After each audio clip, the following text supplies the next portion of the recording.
Happy Friday, everyone, and thank you so much for coming on. Welcome to day 20 of our 30-day business growth action plan challenge. I am Michelle O'Connor, and if you've been coming for the past 20 days, thank you so much for sticking with us. You can drop 20 in the chat if you've been here. And if you are new, I'm a business growth strategist and I help women entrepreneurs who are over 40 to build profitable businesses while reducing overwhelm and burnout. And one of the things I got from persons that I've been working with or just having consultation calls, it's a time. Based on the size of your business, not everyone, if your business is making money, sometimes we just decide that we're just going to continue doing what we've been doing while you have the opportunity to pause, create a plan that is very intentional so yourself and your team know what you're going after. And that is what we've been working on over the past 20 days. I can't believe it. I feel like I was sitting here last week, Friday, yesterday, but it's been a week. We're on to day 20. And this week we have been focusing on execution. And I've been talking to you about some of the things that you want to think about as you go into actually putting on the legs to the plans that you have. So we spent the first 2 weeks looking on, reviewing our past performance. We spent the second week creating the initiatives that's going to help us to achieve our goals. And this week we've been talking a lot about the execution process because this is where a lot of us fail. This is where the ball drops because we don't understand how it is that we're going to take these ideas that we have and put them into practice and monitor them so we know what we're achieving.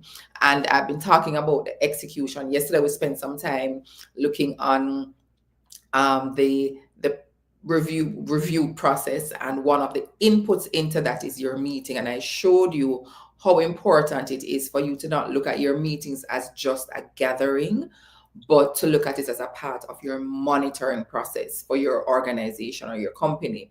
And so for today, we're going to be looking at the individual performance review. What does that look like? How can I make it more objective and not subjective? Because those are some of the reasons that it fails. So we're going to jump right in. And as you join, please go ahead and drop a comment in the chat. We're in this virtual world. I want to know who I'm speaking to. Sometimes I can use your company as an example as we go through the live. So today we're talking about creating performance management system for your team. And I have seen some persons, I work with companies and they show me the performance review for their team. And the first question I ask, one, how is this linked to the overall organization goals?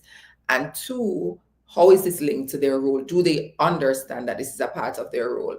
And when you think about it, if it's failing at the individual level, it means that the organization is also not achieving its goal, or it feels harder. And that's what I'm going to be talking to you about. So let's jump into why it fails. One, it's too vague. We know we need to have performance reviews, and because we know we need to have performance reviews, we create a document that's very subjective. So it's vague, it's subjective.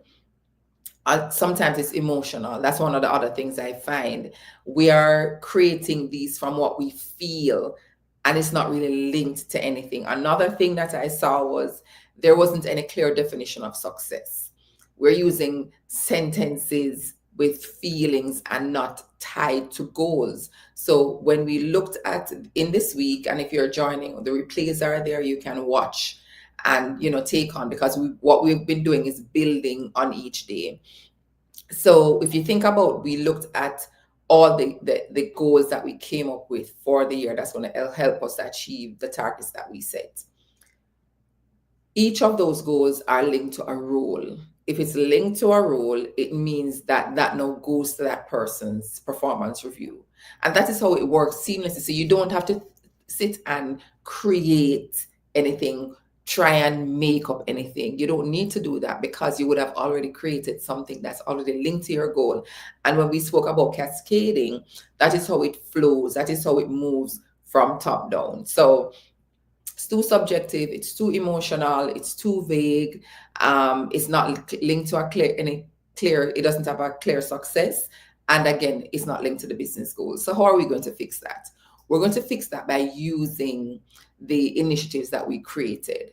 You want to make sure that the individual performance review, and you're not creating anything else from scratch. All you're doing is you're taking all those initiatives that we worked on this week and you're pulling out. Let's pull out all the ones that are for sales and marketing. And you know what? Let me just show you as a reminder, because this is where we overwork ourselves sometimes when it's not necessary. Because if you think about it, we would have created these activities. You don't need to try and figure out, what am I going to add to their performance evaluation? No, all you're adding to their performance evaluation are the goals that we had agreed on. So I'm going to just share my screen so I can show you this one in particular that we worked on. And again, hi, if you're joining, thank you so much for coming on. Please go ahead and let me know where you're joining from and also the type of business that you have. So we would have agreed that, let me just share this. So let's take this as an example. We agreed that these were some targets goals that we're focusing on. When you look at this, you look at the owners, you have CEO and sales, you have the customer success, and maybe that person's in sales, and you have 3 activities that marketing is focusing on. What you're going to be doing is you're taking these activities and you're handing them over to marketing alone. As a CEO, you're looking at the full scope of initiatives. But when it comes on to department, you are just handing these over to marketing. Marketing take those activities and then they assign it to the persons who are in charge if they have more than one person. So this is what I mean when I say you don't have to create it from scratch, because we would have defined it already. You are just continuing the work. And that is why we've been flowing in the way that we have, because I wanted to show you how you create the organization's goals, and then it goes by department, and then from department to individual, and we're now focusing on individual. So use that summary document that you have and design the individual targets. That way they're measurable, because remember, you would have already agreed on your timelines. You would have already agreed on your KPIs. You agreed on any other additional support that you need. And you already know, hey guys, thank you for coming on. You already know where it links to. So you are already clear. It is not something that you're guessing. So I want you to think about that as you're creating and designing your goals. So ensure that it is linked. Now, yesterday we spoke about meetings, and you can decide when you have your meetings, how often you have your meetings, but these meetings form a part of your performance review. If you are meeting on a weekly basis, you are able to make decisions to adjust. I recommend that on the individual performance side of it, that you have that on a quarterly basis, simply because when you're meeting on a weekly basis, say you're having your sales meeting every week, one of the things that you're able to do is you're able to adjust where needed. Your salespersons are coming to you, they have a monthly target, they have a quarterly target, then they're able to say, you know what, this is not working. You're giving some ideas, you're adjusting as you go along. You are setting your team up to win. You're not sitting and waiting and watching them fail, and then at the end of the quarter, you don't support. You're setting them up to win. So ensure that you're seeing. I want you to let me know, are you understanding the flow of things? Because I may get it and I may think I'm explaining it in a way that you get it, but let me know in the comments if you're understanding the flow and how all the things that we have been doing is adding up to where we are today. So that's how you want to go through your individual. So I'm going to be showing you an example. But before I do, I want you to remember that when it comes down to your individual performance, there are a few things that you want to have in mind and a few things that you want to take into consideration. Ensure that your team understands how they're going to be evaluated. Don't just create something vaguely, and that is why having it linked to your business goals it's clear. You are doing this because we all agreed that this is a target that we're going after, and as such, this is your role.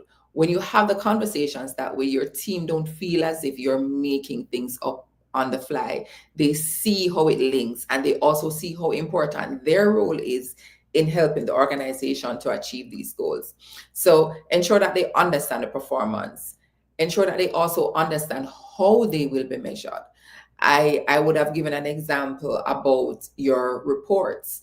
If I need to produce this report by the second week of the month, I need to know where I'm getting the information from.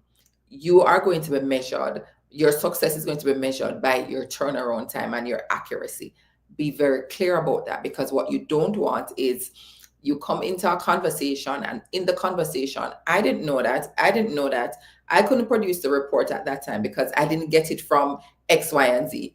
We don't want that. We're trying to build profitable businesses with ease, less burnout, and less overwhelm. And even with the clarity, you're going to have roadblocks. So can you imagine what happens without the clarity? So ensure that they understand their performance evaluation process. They understand how they're going to be measured. I want you to also help them to understand how they're going to be scored. And when I go in the example, I'll talk to you about that. What is meet requirements? What is exceed requirement? What is above? Let them know what that looks like. What score are you going after? Your team needs to be clear. They need clarity. They don't like ambiguity. When things are vague, it leaves room for persons to make things up and for mistrust. And then you, as the CEO, the executive, you're having the conversation with your managers, and you probably have to make things up on the fly. You don't want that. Just be clear. Clarity doesn't mean you both agree, because your team may not agree with how they're going to be scored. Some decisions as the CEO and the founder, you get to make. Like, this is what success looks like. There's no two ways about it, but you want to make sure that there's clarity. What the scores mean. And when I show you the example, we'll talk about that a little bit more, and also the impact of the score that they get. So I said earlier, if you're scoring your team, you want to be clear on what the scores are. So let's say my average is 80%, and this is like back to school. When you were in school, you know what the pass mark is. That's basically what we're saying. Ensure that your team knows what the pass mark is. So if I get 70, it means that I am borderline, I've met requirements. Your team member can decide, how do they want to be viewed? Do I want to be viewed as somebody who is meeting requirements, or do I want to be viewed as someone who is always exceeding requirements? Your team, once they have that information, they're able to make that decision. Another thing you want to help them to understand is, you want them to understand what the scores mean. How does the scores impact them as an individual? How does it impact you getting a performance? How does it impact you getting a bonus? How does it impact you getting a promotion? Have them understand that. So when it's time for bonus payment, you don't have someone who has been scoring 60% on their individual performance coming and asking, why did that person get more than me? No, you want to have that clarity and ensure that that is understood and aligned on by your team. What it means if you're underperforming, when you be placed back on probation, what does that mean? If this performance carries forward for the next 3 months, will I be fired? You want to explain and have persons understand. I think sometimes we think, oh yeah, we need to have a performance evaluation. What am I evaluating? If I'm evaluating sentences and leaving room for subjective conversation, then your business isn't benefiting, and neither is the individual. And you leave room for lawsuits when you do that, right? So let's ensure that we cover those.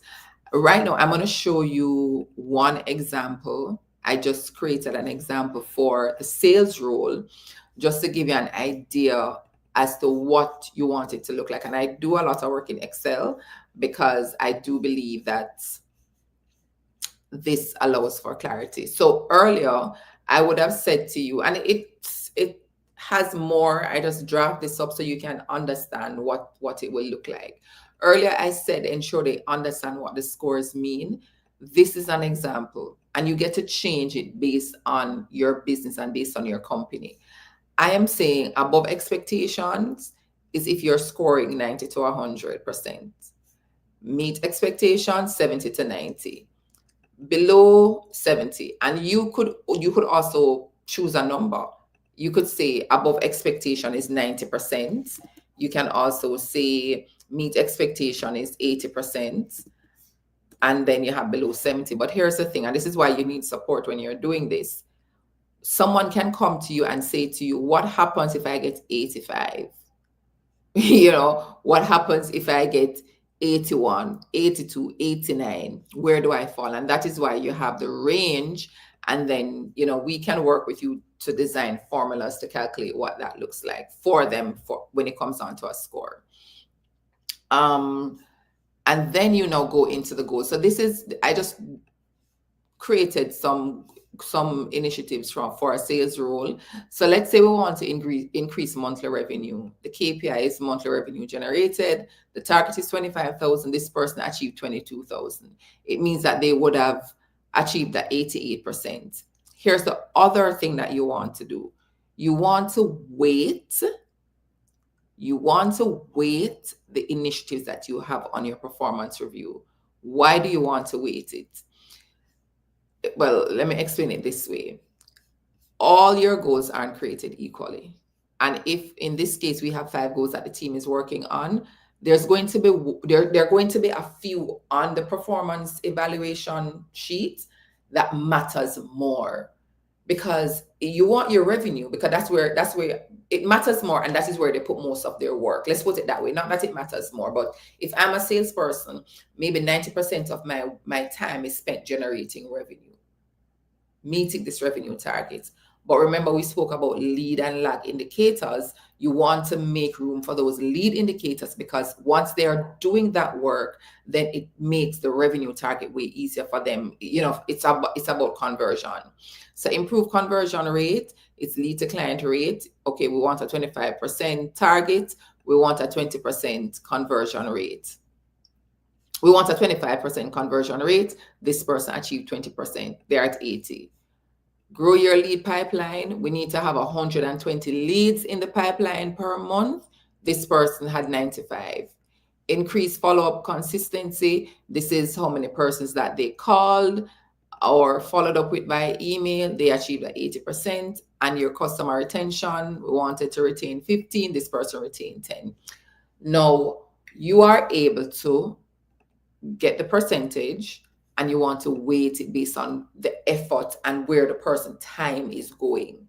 They may be spending 1 hour per week doing the bookings, the callings for the client. You don't want to weight that very heavily on the performance review, because that's not where most of their time is going. Sorry, I should have really enlarged this from earlier. I hope you were able to see it. Right? So that's what you want to do. Now, when you weight it, your final score is achieved by multiplying your weight by the percentage achieved. And that is what gives you your weight. And then you can just sum that amount, and then that gives you your total. This works way better than average. I could have said, let's average. See, the average is completely different. This average is saying, okay, the average is 79.6, but is it really true? Because all of these, the effort towards everything was not equal. And so it's not recommended that you do an average. I hope you're understanding that. And this person achieved at 83%. So it means, all right, I've met expectation, but maybe they want to set some standard for themselves and they want to go to 90, or they want to go above expectation. You can now have a conversation with them to say, what kind of support do you need? How can we, is it possible that you're able to make this up in the next review period? The team member can have a conversation with you, and they might say, okay, you know what? While I may not have met my pipeline for this month, I do have maybe 130 that's coming in for the next period. That is how you have those conversations, right? Let me stop sharing so I can look in the chat to see if there are any questions. Are there any questions? Any questions? Okay. All right. So I hope that made sense for you. But I want you to get that when it comes on to individual performance, it's important that you have those conversations. Another thing that you want to do once you have designed what your performance review looks like, I really do encourage you guys, don't have 10 and 15 things on it. If the weight is 1%, 1.5%, you don't need to be making stuff up. They probably are doing it. You want this to focus on what's moving the needle towards the goals. And that is what you sit and talk to your team about. Any questions as we wrap up? Because going into next week, I would have shared that going into next week, one of the things that I want to be talking to you about is how to plan. But I want you to look at the initiatives that you created, select one or two, and define what the individual performance would report or evaluation form would look like for that team member.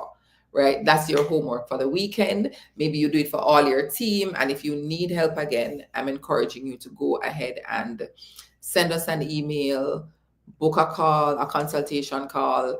If your individual performance is off, I can tell you, if it is off, it means that chances are you're not achieving your goals, or if you're achieving it, it's taking way more. Have your team be very clear on the goals that they're going after. Have them understand how they're going to be evaluated, what the scores mean, how they're going to be scored, and have them empowered to make those decisions that I want to go for more. Because maybe if you achieve 90, if you can't, your employee of the month, your employee of the quarter, you get more bonus, all that kind of stuff. So that's your homework for this weekend. And the next week, I shared with you earlier this week or last week that I'm using 3 days to talk about how to plan. And this I found to be important because as the CEO and the founder, you probably understand the importance of the planning. Your managers that you have, you probably would have hired them because they're excellent at doing what they're doing, but not everybody knows how to plan. And when you take their initiatives and you hand it to them and you say, okay, this is for your department, I want you to work this out. They probably don't, they're missing some pieces. And then when you meet with them, you're wondering, but we had a conversation, why wasn't it done? They don't know how to do it. And I'm taking 3 days to walk through how to plan. So I want to invite you to bring your managers, have them sign up, have them join so they can get what you have.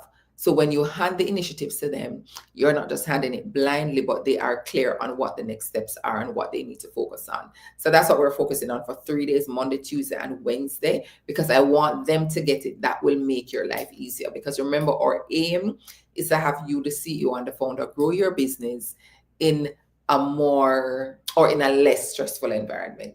And when everybody is aligned, then it makes things way, way better. So that's it for today, guys. Thank you so much for coming on. If no questions, we're going to end it and have a great weekend. If you have any questions, remember you're always able to send us an email or book a call or comment under the video. We normally circle back and look and see what persons are saying. Again, thank you. Day 20, we're going into the final 2 weeks starting next week. Have a great, great day and enjoy your weekend.